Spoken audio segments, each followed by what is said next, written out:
ുകയും എന്നോട് ഓരോ മോശമായ രീതിയിൽ സംസാരിക്കുകയും അതേപോലെ തന്നെ സംസാരിച്ചതിന് ശേഷം എന്നെ അദ്ദേഹം സെക്ഷലി അബ്യൂസ് ചെയ്യുകയും ചെയ്തു. പെട്ടെന്നുള്ള ആ ഒരു ഷോക്കിൽ ഞാൻ അങ്ങനെ പ്രതീക്ഷിക്കാത്തൊരു സമയത്ത് ഒന്നും ചെയ്യാൻ പറ്റുന്നില്ല. എൻ്റെ കയ്യിൽ പൈസയൊന്നും ഉണ്ടായിരുന്നില്ല. അപ്പൊ അദ്ദേഹം പറഞ്ഞത് താൻ പൈസ കാര്യങ്ങളൊന്നും ടെൻഷൻ അടിക്കണ്ട, തിരിച്ചു പോകുമ്പം തനിക്ക് വണ്ടിക്കൂലിയൊക്കെ തരാമെന്ന് പറഞ്ഞാണ് എന്നെ വിളിച്ചത്. അങ്ങനെയാണ് ഞാൻ അവിടെ പോകുന്നത്. പിറ്റേ ദിവസം രാവിലെയാണ് എനിക്ക് അവിടെ നിന്ന് ഇറങ്ങാൻ സാധിച്ചത്. പിന്നീടും ബാബുരാജിൽ നിന്ന് മോശം അനുഭവങ്ങൾ ഉണ്ടായോ? പിന്നീട് ബാബുരാജിൽ നിന്ന് മോശം അനുഭവം ഉണ്ടാകാൻ വേണ്ടിയിട്ട് ഒരു തവണ എനിക്ക് അങ്ങനെ ഒരു ഇൻസിഡന്റ് ഉണ്ടായത് കൊണ്ട് ഞാൻ പിന്നീട് അയാളുമായിട്ടുള്ള വിട്ടു. വലിയ മൈൻഡ് ഒന്നും കൊടുത്തിട്ടില്ല. പിന്നീട് എനിക്ക് മെസ്സേജ് അയച്ചിട്ടുണ്ട്, വിളിച്ചിട്ടുണ്ട്. പക്ഷേ എന്താ പറയാ, ഓരോ വാട്സപ്പിലേക്കാണല്ലോ ആള് മോശമായിട്ട് സംസാരിക്കുന്ന ഒരാളാണ്. ഞാൻ അതൊന്നും മൈൻഡ് ചെയ്തിട്ടില്ല. പിന്നീട് ഈ സിനിമയിൽ അതായത് അവസരങ്ങൾ നിഷേധിക്കപ്പെടുക അങ്ങനെ എന്തെങ്കിലും ചെയ്തോ? അവസരങ്ങൾ നിഷേധിക്കപ്പെടുക എന്ന് പറഞ്ഞാൽ നമ്മളിപ്പോ ജസ്റ്റ് കാസ്റ്റ് ചെയ്യുന്നവർക്ക് ഫോട്ടോ അയച്ചു കൊടുക്കുമ്പോൾ അവർ ചോദിക്കുന്നത് അഡ്ജസ്റ്റ്മെന്റിന് തയ്യാറാണോ, അഡ്ജസ്റ്റ്മെന്റിന് തയ്യാറാണെങ്കിൽ നല്ല റോള് തരാം എന്നാണ്. നമ്മൾ അതിന് തയ്യാറാകുന്നില്ല എന്ന് പറഞ്ഞാൽ അവർ പിന്നീട് നമ്മളെ ഒരു ഫോൺ കോൾ പോലും ചെയ്യുന്ന ഒരു സാഹചര്യം എനിക്കുണ്ടായിട്ടില്ല. അങ്ങനെ ആ തരത്തിൽ സമീപിച്ച ആളുകളുടെയൊക്കെ പേരുകൾ തുറന്നു പറയൂ സഹോദരി. അവരൊക്കെ പൊതുമധ്യത്തിൽ അവരുടെയൊക്കെ മുഖംമൂടി അഴിഞ്ഞു വീഴട്ടെ. അത്തരത്തിൽ സമീപിച്ച ആളുകൾ എന്ന് പറയുമ്പോൾ ഞാൻ നിലവിലിപ്പം വിവാഹം കഴിച്ച ഒരാളാണ്. എന്താ പറയാ, വിവാഹ ജീവിതത്തിലേക്ക് കടന്നതോടെ ഞാൻ എന്റെ ചാപ്റ്റേഴ്സ് എല്ലാം കളഞ്ഞു. പിന്നെ ഫോൺ പോലും ഞാൻ മാറ്റി. അപ്പോ ആ ആളുകളുടെ പേരുകളൊന്നും എനിക്ക് റീകളക്ട് ചെയ്തെടുക്കാൻ പറ്റുന്നില്ല. ഒരു ബെന്നിൽ, ഒരു സെബാസ്റ്റ്യൻ, അങ്ങനെയൊക്കെയുള്ള പേരുകളാണ്. അവരാരെന്ന് കൃത്യമായിട്ട് പറയാൻ ഞാനിപ്പോ ഓർക്കുന്നുണ്ടെങ്കിൽ ഉറപ്പായിട്ടും ഞാനത് പറഞ്ഞേനെ. ഈ സംവിധായകൻ VA ശ്രീകുമാർ മേനോനിൽ നിന്നുണ്ടായ ദുരനുഭവം എന്താണ്? ശ്രീകുമാർ അദ്ദേഹം എന്ന് വെച്ചാല് പിന്നെ പരസ്യങ്ങളും സിനിമകളും ചെയ്യുന്ന ആളാണ്. ഒടിയൻ എന്ന സിനിമ നമുക്കറിയാം, ലാലേട്ടൻ അഭിനയിച്ച സിനിമ. അത്രയും ഒരു ആളുടെ കൂടെ ആളുടെ സിനിമ ചെയ്ത ഒരു ഡയറക്ടർ എന്ന നിലയ്ക്കാണ് ഞാൻ അദ്ദേഹത്തെ സമീപിക്കുന്നത്. അപ്പോ അദ്ദേഹം പരസ്യത്തിന് വേണ്ടിയിട്ടാണ് പോയത്. അപ്പൊ കല്യാൺ സിൽക്സിന്റെ ഒക്കെ പരസ്യങ്ങളൊക്കെ ചെയ്യുന്നത് കൊണ്ട് എന്നോട് പറഞ്ഞു നല്ല പരസ്യത്തിൽ റോള് തരാം. അദ്ദേഹം കോയമ്പത്തൂർ, പാലക്കാട് ആ ഭാഗത്തുനിന്ന് എറണാകുളത്തേക്ക് വരുന്നുണ്ട്. അപ്പൊ ക്രൗൺ പ്ലാസയിലാണ് അദ്ദേഹത്തിന് ഒരു മീറ്റിംഗ് ഉള്ളത്. അപ്പൊ അവിടെ വന്നാൽ നേരിട്ട് കണ്ട് കാര്യങ്ങൾ സംസാരിച്ച് നമുക്ക് റോള് റെഡിയാക്കാം എന്ന് പറഞ്ഞു.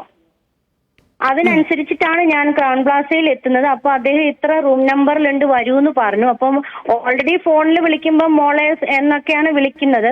പിന്നെ എന്താ പറയാ, കുട്ടിക്ക് നല്ല കഴിവുണ്ട്, നല്ല ഭാവി ഉണ്ട് എന്നൊക്കെ പറഞ്ഞിട്ടാണ്. അപ്പൊ അദ്ദേഹം ഉറപ്പായും സഹായിക്കും എന്ന നിലയ്ക്കാണ് പ്രതീക്ഷിച്ചിട്ടാണ് പോയത്. ആ സമയത്താണ് അദ്ദേഹം എല്ലാ കാര്യങ്ങളും സംസാരിച്ച് ഞാൻ തിരികെ പോരുന്ന സമയത്ത് എന്നെ ബാക്കിൽ നിന്ന് പിടിച്ചു വലിക്കുകയും ബെഡിലേക്ക് ഇടുകയും എന്നെ സെക്ഷലി ഹരാസ് ചെയ്യുകയും അബ്യൂസ് ചെയ്യുകയും ചെയ്തത്. ഇവർക്കെതിരെയൊക്കെ നിയമപരമായി മുന്നോട്ട് പോകാൻ തയ്യാറാണോ? ഓൾറെഡി ഞാൻ ഈ വിഷയങ്ങളൊക്കെ SP സാറ് അദ്ദേഹത്തോട് പറഞ്ഞിരുന്നു. ഇപ്പൊ മലപ്പുറം SP ആണ് മിസ്റ്റർ ശശിധരൻ സാറ്. അപ്പോ എന്റെ ഹസ്ബൻഡിന്റെ സപ്പോർട്ടോട് കൂടിയാണ് ഞാൻ എറണാകുളത്ത് കളമശ്ശേരിയിൽ അദ്ദേഹം DCP ആയിരിക്കുന്ന സമയത്ത് പോയത്.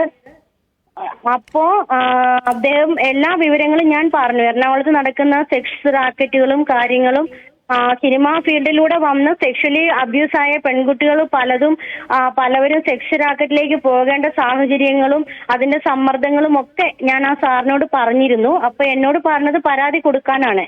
പരാതി കൊടുക്കുക, ഇവരെ പോലുള്ള സമൂഹത്തിലെ ആളുകളെ നമുക്ക് പുറത്തു കൊണ്ടുവരണം, എല്ലാ വിഷയങ്ങളും പരിഹരിക്കപ്പെടണം എന്ന് പറഞ്ഞു. പക്ഷേ ഞാൻ നിലവിൽ നാട്ടിൽ നിൽക്കാത്ത ഒരാളാണ്. ഹസ്ബൻഡ് ബിസിനസ് ആയതുകൊണ്ട് പല രാജ്യങ്ങളിലും പോകും. അപ്പൊ FIR രജിസ്റ്റർ ചെയ്താൽ എനിക്ക് അതിനോട് സപ്പോർട്ട് ചെയ്ത് പോകാൻ കഴിയാത്തത് കൊണ്ട് ഞാൻ ചെയ്തില്ല. പോലീസ് എന്റെ അടുത്ത് വന്ന് കാര്യങ്ങൾ ചോദിച്ചാൽ ഞാൻ രഹസ്യമൊഴി കൊടുക്കാൻ തയ്യാറാണ്. ഓക്കെ, ഇപ്പോൾ ഒരു പ്രത്യേക സംഘത്തെ ഇത്തരത്തിലുള്ള വെളിപ്പെടുത്തൽ അന്വേഷിക്കാൻ വേണ്ടി നിയോഗിച്ചിട്ടുണ്ട്. അപ്പോൾ അങ്ങനെയുള്ള സംഘം സമീപിച്ചാൽ താങ്കൾ പറയും, താങ്കളുടെ അനുഭവങ്ങൾ പറയും, താങ്കളുടെ ദുരനുഭവങ്ങൾ പറയും. തീർച്ചയായിട്ടും ദുരനുഭവങ്ങളും ഈ സിനിമാ മേഖലയിൽ എത്രയും പെട്ടെന്ന് ഈ സ്ത്രീകളോടുള്ള ഈ ചൂഷണങ്ങളും വിരുദ്ധതകളും ഒക്കെ മാറി സ്ത്രീകളെ സപ്പോർട്ട് ചെയ്യുന്ന ഒരു മേഖലയായി മാറുവാൻ എന്നെ കഴിയുന്ന, ഞാൻ അനുഭവിച്ച എന്തും തുറന്നു പറയാൻ ഞാൻ തയ്യാറാണ്. ഈ താരസംഘടനയിലോ അല്ലെങ്കിൽ ഫെഫ്ക അങ്ങനെ ഏതെങ്കിലും സംഘടനകളിൽ താങ്കൾക്കുണ്ടായ ദുരനുഭവം പരാതിപ്പെട്ടിരുന്നോ? ഇല്ല. ഓക്കെ, ഈ താരസംഘടനകളിലൊന്നും പറഞ്ഞിട്ട് യാതൊരു കാര്യമില്ല. ഇപ്പൊ ഒരാളല്ലെങ്കിൽ പലവരും ഇതിൽ ഇങ്ങനെയുള്ള ആൾക്കാരാണ്. അപ്പൊ ഒരാളോട് പറഞ്ഞാൽ അവർക്കതൊരു രസമായിട്ട് അവരത് ചിരിച്ചു തള്ളും. പിന്നെ അവർക്കതൊരു സീരിയസ്നെസ്സേ ഇല്ല. ഇതൊരു സ്വാഭാവികമായിട്ട് സ്ത്രീ വിരുദ്ധത അല്ലെ സ്ത്രീയെ ചൂഷണം ചെയ്യുന്നത് ഒരു സ്വാഭാവികതയായി മാറിയിരിക്കുകയാണ് സിനിമാ മേഖലയില്. അതുകൊണ്ട് അവരോടൊന്നും പറഞ്ഞിട്ട് അല്ലെങ്കിൽ ഒരു വിഷയങ്ങളും പിന്നെ നമുക്ക് അറിയാമല്ലോ, സമൂഹത്തിൽ ഒരു പെൺകുട്ടി സമൂഹത്തിൽ ജീവിക്കുമ്പോൾ അവർക്ക് നാളെ സമൂഹത്തിൽ ജീവിക്കണം ഇങ്ങനെയുള്ള വിഷയങ്ങൾ പുറത്തു വന്നാൽ ചിലപ്പോൾ വീട്ടിൽ നിന്ന് തന്നെ ഇറക്കി വിടും. ചിലപ്പോൾ വീട്ടുകാരറിയാതെ അല്ലെ അവരുടെ സപ്പോർട്ട് ഇല്ലാതെയൊക്കെയായിരിക്കും പല പെൺകുട്ടികളും ഈ ആഗ്രഹപ്രകാരം പോകുന്നത്. അപ്പൊ അവർക്ക് ആ ഒരു പ്രശ്നങ്ങൾ പലതും അവർ നേരിടേണ്ടി വരും എന്നുള്ളത് കൊണ്ട് ചിലപ്പോൾ അവർ മനസ്സിൽ സങ്കടങ്ങൾ ഒതുക്കി വെക്കും. അങ്ങനെ ആരെങ്കിലും മറ്റാരെങ്കിലും സമാനമായ ഇപ്പൊ ഒരുപാട് ആളുകളാണ് ഇങ്ങനെ പരാതിയുമായി രംഗത്ത് വന്നുകൊണ്ടിരിക്കുന്നത്. ഈ പറയുന്ന ബാബുരാജ് താരസംഘടനയുടെ പ്രധാനപ്പെട്ട പോസ്റ്റിൽ ഇരിക്കുന്ന ഒരാളാണ്, ഇപ്പൊ ജോയിന്റ് സെക്രട്ടറിയാണ്, ഇനിയിപ്പോ അതെ ഈ ഒരു ജനറൽ സെക്രട്ടറി സ്ഥാനത്തേക്ക് വരും. അപ്പൊ ഇവരൊക്കെയാണ് ഇങ്ങനെയുള്ള സംഘടന. അത് തന്നെ നിങ്ങൾ ചോദിച്ച ചോദ്യം വളരെ പ്രസക്തമാണ്. ഈ അമ്മയുടെ തലപ്പത്തിരിക്കുന്ന ആളുകൾ തന്നെ ഇങ്ങനെ ആകുമ്പോ ഈ സംഘടനയിൽ ആരോടാണ് പരാതി പറയുക ഒരു കുട്ടി? അതും അമ്മ സംഘടനയിൽ അല്ലാത്ത ജൂനിയർ ആർട്ടിസ്റ്റുമാരാണെങ്കിൽ പോലും അവർക്കൊരു പ്ലാറ്റ്ഫോം ഇല്ല ഇതൊക്കെ അവതരിപ്പിക്കാൻ. ഇപ്പൊ ഹേമ കമ്മിറ്റി റിപ്പോർട്ട് എന്ന ആ മഹത്തായ റിപ്പോർട്ട് എല്ലാവർക്കും ശക്തി നൽകിയിരിക്കുകയാണ് ഇതൊക്കെ അവതരിപ്പിക്കാനും പറയാനും. ഓക്കെ, ഇവിടെ ഈ പറഞ്ഞ അതായത് ഇപ്പോൾ താങ്കൾക്കുണ്ടായ ഏറ്റവും മോശം, താങ്കൾക്ക് നേരിടേണ്ടി വന്ന ഏറ്റവും മോശം അനുഭവത്തെ കുറിച്ചാണ് പറഞ്ഞത്. അപ്പൊ അതിൻ്റെയൊക്കെ ഒരു ട്രോമ എന്ന് പറയുന്നത് എത്രമാത്രം വലുതായിരിക്കും എന്നുള്ളത് ഊഹിക്കാവുന്നതേ ഉള്ളൂ. സമാനമായ രീതിയിൽ ഈ ദുരനുഭവം നേരിട്ട ആളുകളൊക്കെ താങ്കളോട് പറഞ്ഞിരുന്നു. ഇനി ഈ വൃത്തികെട്ടവന്മാരുടെയൊക്കെ ചെപ്പക്കുറ്റിക്ക് നോക്കി 4 പൊട്ടിച്ചു വന്ന ആളുകൾക്കൊക്കെ പിന്നീടുണ്ടായ അവസ്ഥ എന്താണ്?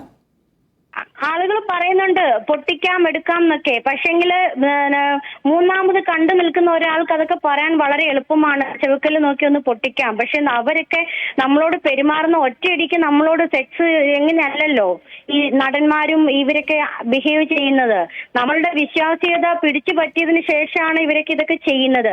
പിന്നെ ആകെ സിനിമയിലെ കാസ്റ്റിംഗ് ഡയറക്ടർ, കൺട്രോളർമാർ അങ്ങനെയൊക്കെയുള്ളവർ സിനിമയും ഒറ്റയടിക്ക് സിനിമയ്ക്ക് വേണ്ടി നമ്മളെ ഇപ്പം ഒരു റോളിന് വേണ്ടിയിട്ട് വിളിക്കുമ്പോൾ അവർ ഓൺ ദ സ്പോട്ടിൽ നമ്മളോട് അഡ്ജസ്റ്റ്മെന്റ് റെഡിയാണോ എന്ന് ചോദിക്കും.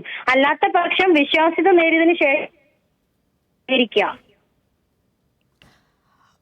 ഓക്കെ, അപ്പോൾ എന്തായാലും ഈ ഇപ്പോൾ ഒരുപാട് ആളുകൾ ഇപ്പോൾ കഴിഞ്ഞ ദിവസമൊക്കെ യുവനടി രേവതി സമ്പത്തിനെ പോലുള്ള ആളുകളൊക്കെ തന്നെ അവർക്കുണ്ടായ ഏറ്റവും മോശമായിട്ടുള്ള അനുഭവങ്ങൾ, ദുരനുഭവങ്ങളൊക്കെ ഈ വെള്ളി വെളിച്ചത്ത് നിന്ന് പറഞ്ഞു. അപ്പോൾ താങ്കളാണെങ്കിൽ താങ്കളുടെ ഒരു സാഹചര്യം വിചാരിച്ച് അങ്ങനെ പുറത്ത് വന്ന് പറയാൻ പറ്റില്ല. പക്ഷേ താങ്കൾക്കുണ്ടായ അപ്പം അതിന് ഒന്നും വേണ്ട. കാരണം താങ്കൾ തന്നെ പറഞ്ഞ ആ കാര്യങ്ങൾ കേൾക്കുമ്പോൾ തന്നെ എത്രമാത്രം ദുരനുഭവമാണ് അത്, നിങ്ങൾക്കുണ്ടാക്കിയ ട്രോമയൊക്കെ നമുക്ക് ഊഹിക്കാവുന്നതേ ഉള്ളൂ. അപ്പോൾ എന്തായാലും ശക്തമായി തന്നെ താങ്കളുടെ അടുത്ത് നിന്ന് താങ്കൾക്കുണ്ടായ അനുഭവങ്ങൾ ചോദിച്ച ഈ പോലീസ് സംഘം, ഈ പ്രത്യേക സംഘമൊക്കെ വന്നാൽ ആ നിലപാടിൽ ഉറച്ചു നിൽക്കും, കൃത്യമായിട്ട് ആ കാര്യങ്ങൾ പറയും.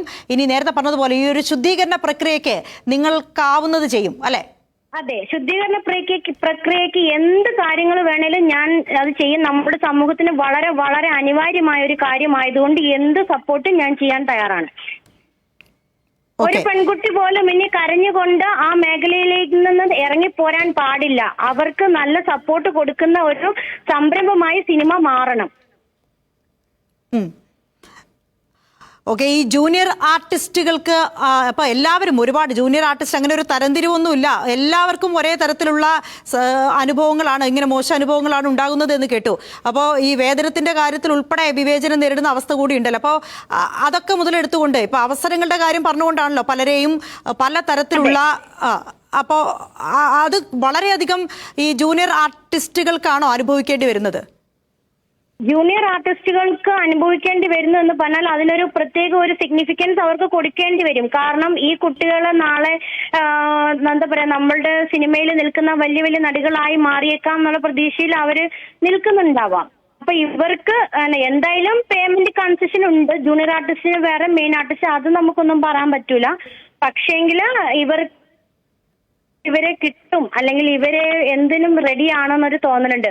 പിന്നെ മറ്റൊരു കാര്യം ഞാൻ പറയാൻ ഉദ്ദേശിക്കുന്നത്, ജൂനിയർ ആർട്ടിസ്റ്റുകളാണ് നാളെ വലിയ വലിയ ആർട്ടിസ്റ്റുകളായിട്ട് പോകുന്നത് മുന്നോട്ടേക്ക്. അപ്പൊ അവര് ജൂനിയർ ആർട്ടിസ്റ്റ് എന്ന് പറഞ്ഞ അവരുടെ കഴിവിനനുസരിച്ചും അതല്ലെങ്കിൽ ഇങ്ങനെയുള്ള പ്രശ്നങ്ങൾ ഒക്കെ സഹിച്ച് ഒരു പക്ഷേ പലവരും വലിയ നിലയിലെത്തുന്നുണ്ട്. ഉറപ്പായിട്ടും അതൊക്കെ സമ്മതിക്കുന്നു സഹോദരി. അങ്ങനെയല്ല, ഇപ്പൊ നിങ്ങൾ എന്ത് തരത്തിലും, കാരണം നിങ്ങളുടെ വേദന നമ്മുടെ കൂടി വേദനയാണ്. അപ്പോൾ ഉറപ്പായിട്ടും നിങ്ങൾ നടത്തുന്ന എല്ലാ പോരാട്ടത്തിനും മാധ്യമങ്ങളുടെ ഒക്കെ തന്നെ, ഞങ്ങളുടെ ഒക്കെ തന്നെ വ്യക്തിപരമായി കൂടി തന്നെ പിന്തുണയുണ്ടാകും. അപ്പൊ അതുപോലെ ഈ സിനിമാ സെറ്റുകളിൽ നിങ്ങൾ അനുഭവിക്കേണ്ടി വരുന്ന യാതനകൾ എന്തൊക്കെയാണ്? സിനിമാ സെറ്റിൽ ഇപ്പോ ഒരു ഉദാഹരണം പറഞ്ഞാല്, ഒരു ഡയറക്ടർ നമ്മളെ അബ്യൂസ് ചെയ്തു എന്നിരിക്കട്ടെ, അബ്യൂസ് ചെയ്തു, പിന്നീട് നമ്മൾ സിനിമയിൽ അഭിനയിച്ചുകൊണ്ടിരിക്കുന്ന ദിവസങ്ങളിൽ ഇവര് വീണ്ടും അപ്രോച്ച് ചെയ്യുമ്പോ നമ്മൾ അതിന് ഓക്കെ അല്ല എന്ന് പറഞ്ഞാൽ അത് അവർക്ക് പറ്റില്ല. അവര് മാക്സിമം നമ്മളെ വീണ്ടും ആ ഒരു സെക്ഷൽ ഇതിനെ ശ്രമിക്കാതെ നമ്മൾ അതിനെ അനുകൂലിക്കാതെ വരുന്ന പക്ഷം എന്താ സംഭവിക്കുന്നതെന്ന് ചോദിച്ചാല്, അവര് നമ്മളോട് ഈ സിനിമയിൽ അഭിനയിച്ചുകൊണ്ടിരിക്കുന്ന സമയത്ത് ഈ നമ്മളെ അഭിനയിക്കാൻ സമ്മതിക്കില്ല. ഇങ്ങനെയാണ് അഭിനയിക്കുന്നത്, എവിടുന്ന് വന്നു, നീക്ക് വീട്ടിൽ പോയിരുന്ന എന്നൊക്കെ പറഞ്ഞ് മാനസികമായിട്ട് നമ്മളെ തളർത്തും.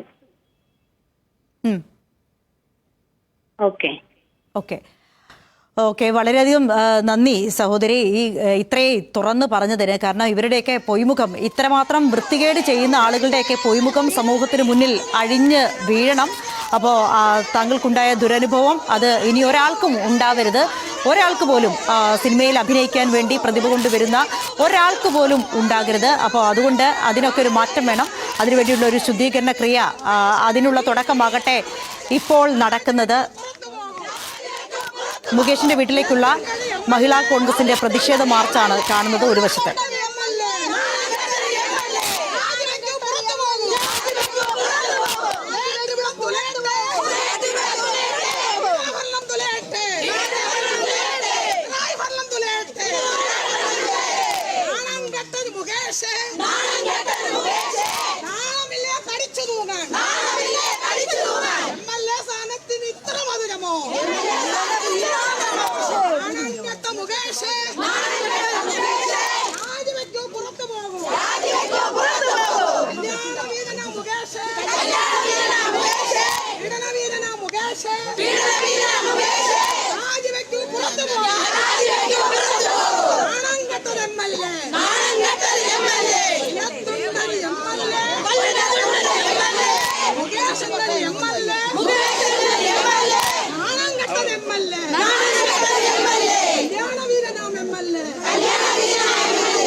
മുകേഷിന്റെ രാജി ആവശ്യപ്പെട്ടുകൊണ്ട് മഹിളാ കോൺഗ്രസ് നടത്തിയ പ്രതിഷേധമാണ് കണ്ടത്. മുകേഷിനെതിരെ കാസ്റ്റിംഗ് ഡയറക്ടറുടെ ടെസ് ജോസഫിന്റെ മീറ്റു ആരോപണം, അതിന് പിന്നാലെ മിനു മുനീറിന്റെ ലൈംഗിക ആരോപണം, അങ്ങനെയൊക്കെ ഒരുപാട് പരാതികൾ കടന്നു വരുന്ന ഈ ഒരു പശ്ചാത്തലത്തിൽ MLA സ്ഥാനത്ത് കടിച്ചു തൂങ്ങാതെ രാജിവെക്കണമെന്നാണ് മഹിളാ കോൺഗ്രസ് ആരോപിക്കുന്നത്. അപ്പോൾ ഒരുപാട് ആളുകൾ അവർക്ക് സിനിമാ മേഖലയിൽ നിന്നുണ്ടായ ദുരനുഭവങ്ങൾ വെളിപ്പെടുത്തുകയാണ് മാധ്യമങ്ങളിലൂടെ. അല്പം മുൻപ് ജൂനിയർ ആർട്ടിസ്റ്റായി സിനിമയിലേക്ക് എത്തി, ഒരുപാട് പ്രതീക്ഷകളുമായി സിനിമയിലേക്ക് എത്തിയ ഒരു സഹോദരിയുടെ പ്രതികരണം നമ്മൾ കേട്ടു. ഇപ്പോൾ ബാബുരാജിന്റെ പ്രതികരണം. ബാബുരാജ് മനോരമ ന്യൂസിനോടൊപ്പം ഉണ്ട്. ബാബുരാജ്, താങ്കൾക്കെതിരെ ഒരു ജൂനിയർ ആർട്ടിസ്റ്റ് താങ്കളിൽ നിന്നും ലൈംഗിക പീഡനം നേരിട്ടു എന്ന് പരാതിപ്പെടുന്നുണ്ട്. എന്താണ് താങ്കളുടെ ആദ്യ പ്രതികരണം? അല്ല, ഞാൻ കേട്ടത് മനസ്സിലാക്കിയത് 2019 വീട്ടിലേക്ക് വിളിച്ചു വരുത്തി എന്നൊക്കെയാണ് പറഞ്ഞത്. ഈ 2019 ഞാൻ ആലോ വീട്ടിൽ താമസമില്ല. അപ്പൊ അവിടെയൊക്കെ തെറ്റിപ്പോയി. ഇതൊക്കെ ഭയങ്കര ടാർഗറ്റഡ് ആയിട്ടുള്ള കാര്യങ്ങളാണ്. ഇന്നലെ മുതൽ നമുക്കറിയാം അതിനെക്കുറിച്ച്. ഞാൻ 15 മുതൽ 20 വരെ ഞാൻ മൂന്നാറാണ് താമസിച്ചിരുന്നത്. എന്റെ അമ്മയുടെ അഡ്രസ്സും ലെറ്റർ എഴുതുന്ന അഡ്രസ്സും ഒക്കെ അവിടെ തന്നെയാണ്. 2020 ഞാൻ ആലുവയിലേക്ക് വരുന്നത്. എന്റെ വീട് ഒരു 6 വർഷമായിട്ട് അതൊരു ഉപയോഗശൂന്യമായിട്ട് കിടക്കായിരുന്നു. ഈ കൊറോണ സമയത്താണ് പിന്നെ നന്നാക്കിയിട്ട്, തന്നെ വാതിൽ പോലും ഉണ്ടായില്ലായിരുന്ന അവസ്ഥയായിരുന്നു. അവിടുത്തെ ആൾക്കാരോട് ചോദിച്ചാൽ അറിയാം, നാട്ടുകാരോട് ചോദിച്ചാൽ.